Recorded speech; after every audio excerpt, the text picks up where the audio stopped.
ကျွန်တော်ဆိုင်ကယ်စီကအပြည့်ဖြည့်ခဲ့တယ်ပြီးတော့စီနဘူးလိုအပ်မယ်အဝေးလာခဲ့တယ်အခုကျွန်တော်တို့ဒါချော်ပိန်းနဲ့မီမြွတ်တာပေါ့နော်ကျွန်တော်ဆိုင်ကယ်ကတော့စီပြည့်ဖြည့်ခဲ့တယ်12000နဲ့ဖြည့်လာတာပေါ့အားလုံးပေါင်းစီနဘူးထပ်ဝေလာတယ်3ဘူးဖြည့်လာတယ်ဆိုတော့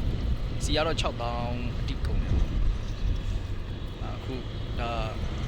အတက်လမ်းရောက်ပါတော့စတက်တော့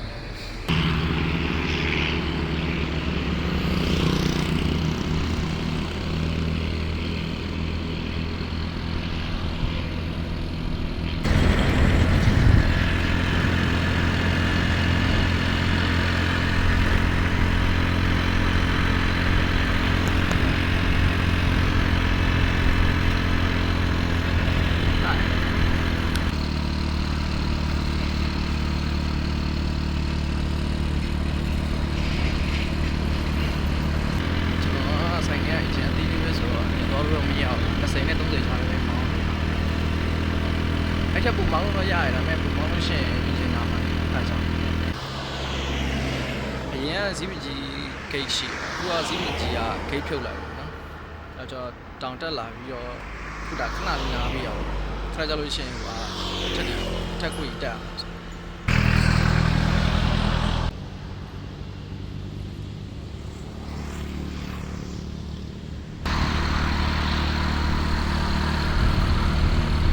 ကျွန်တော်တို့ခုဒါတောင်ပေါ်စတက်ပါပြီ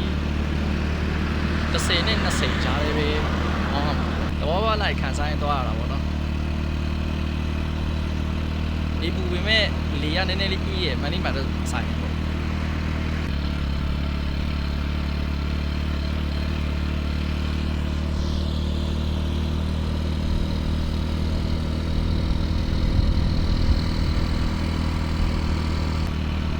ပြင်းမှန်အောင်ဝိတ်ခံ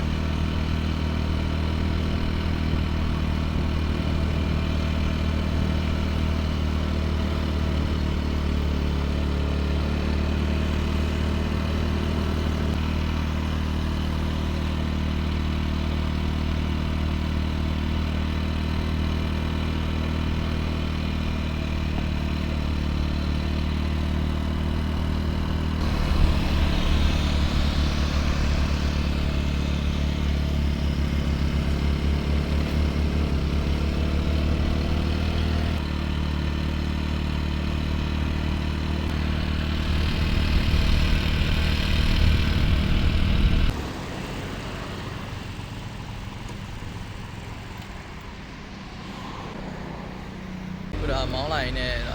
ပြင်းလို့မြင်တယ်3000ကျွေးရပါတော့3000မှတ်တယ်3000ကျွေးရပါတယ်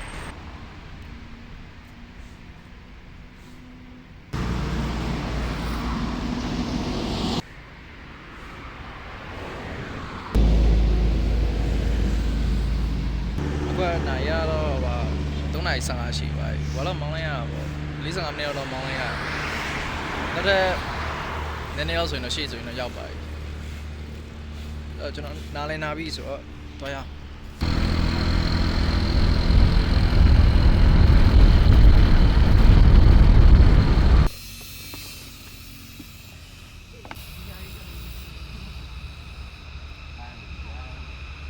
ဒုကွင်းရီလောင်သမန်ကိုတစ်ချက်ဝင်လာကြည့်ရှိရပါတော့ဒီတစ်ခါမှတော့မီမျိုးရောက်တာတော့ခဏခဏရှိတယ်ဒါပေမဲ့ဒီတစ်ခါမှမလာဘူးရီလည်းတိတ်မရှိဘူးရောဘယ်မှာဆိုလို့ရှိရင်ရေတောင်မရှိတော့သူကဒီနားလေးတော့ပဲချင်တော့ဒီအောင်နှက်လာမသိနော်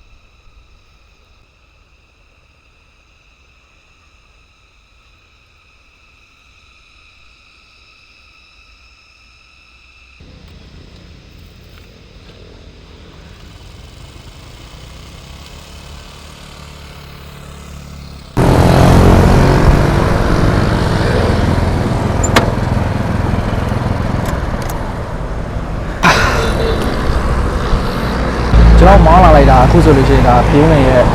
ဝင်ဆိုင်ဘုတ်ရှိရောက်လာပြီပေါ့နော်ဆက်မောင်းလို့ရှိရင်တော့ပြင်းလင်ကိုရောက်ပြီပေါ့ကျွန်တော်ပြင်းလင်လာ10ကောင်မကောက်ရှိနေပြီဒါပေမဲ့ဒီဆိုင်ဘုတ်ရှိမှာတစ်ခါမှတော့အခုလိုမျိုးဗီဒီယိုတွေပုံလို့မရိုက်ဘူးအခုမှပထမဆုံးမှာကျွန်တော်ထွက်လာတာအိမ်ကနေတနာရီခွဲကနေစထွက်လာတယ်ပေါ့နော်အခုဒီမင်းမျိုးရောက်တဲ့အချိန်မှာ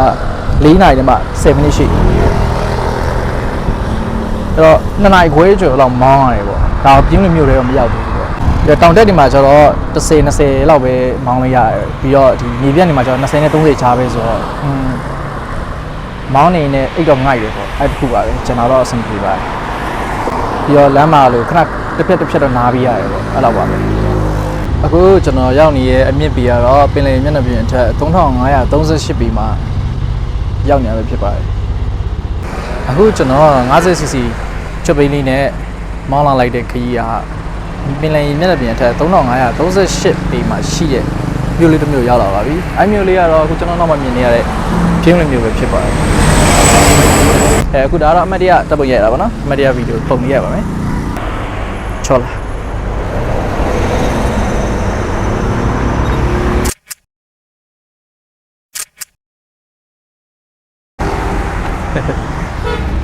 ဒီတော့ကျွန်တော်တို့ဆက်တော့လိုက်ရအောင်အခုဒါ4နိုင်နဲ့မှ35မိနစ်ရှိပြီအဲ့တော့ကျွန်တော်ပြင်းလင်းမြို့တွေရောက်ပါပြီဒါနောက်မမြင်ရမြင်ရပြင်းလင်းရဲ့နိုင်စင်ပေါ့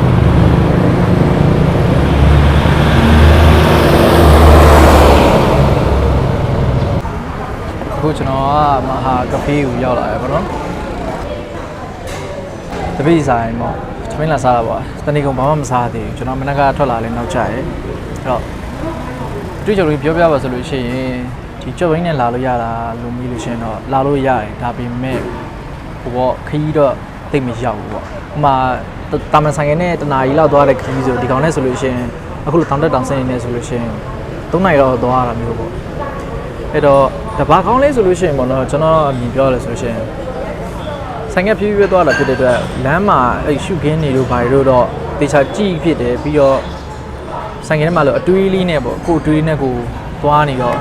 အချိန်တော့ကြာပြီမဲ့ပေါ့နော်ဟိုခရီးကဘယ်လိုရောက်လို့ရောက်တော့မှလည်းမသိဘူးဒါပေမဲ့တစ်ခုရှိတာနည်းနည်းပေါ့ပုံမှန်ဖြည်းဖြည်းလေးပဲအမြဲမောင်းနေရတော့10-20ဝန်းကျင်ဆိုတော့တွက်ကြည့်ပေါ့ယနေ့ရွာ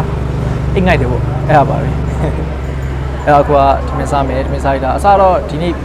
ပြန်ဆင်းမှုပဲယူရထားတာဒါပေမဲ့အလုပ်ကိစ္စကမူချုပ်သွားတော့မစင်ပြတော့ဘူးဒီမှာတညနေတော့မှကျွန်တော်ဒီဆက်ပြီးတော့မှအလုပ်ကိစ္စဆက်သွားမယ်ပေါ့အဲ့တော့ဒီနေ့တော့ကျွန်တော်ပါပဲထမင်းစားမယ်ပြီးလို့ရှိရင်တော့နားမယ်ကျွန်တော်တော့ဘယ်ဆိုင်မဲရောက်ပေါ့နော်ထမင်းကြော်ပဲဒီကတော့မှစားပြတာများအခုမှစားရလေဒါပရှုထမင်းကြော်ဒါတော့ဒီညညစားချက်သားနဲ့အားလုံးက9500ဆိုပါ